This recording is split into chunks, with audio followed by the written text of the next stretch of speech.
नौशरो फिरोज मावा के खबर ॾींदा हलूं। फैसल भट्ट जी रिपोर्ट मुताबिक़ ज़िला नौशरो फिरोज में आज़ाद उम्मीदवार फैज़ मोहम्मद मल्ला सूबाई असेंबली PAC चोटीअ ते जंहिं तक जे मुख़्तलिफ़ ॻोठनि में पंहिंजी वर्क खे तेज़ करे छॾी आहे, जंहिं पंहिंजो मौक़िफ़ ॾींदे चयो त अल्लाह ताला जे फज़ल करम सां असांखे पंहिंजो घणो कुझु आहे।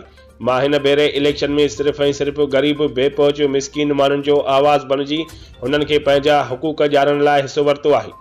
असांजे तक PAC चोटीअ जे ग़रीब अवाम खे सदाईं दीवार सां लॻायो वियो आहे। उन्हनि खां तइलीम सिहत समेत समूरियूं सहूलियतूं खसियूं वयूं आहिनि, पर हिन भेरे ईअं न थींदो।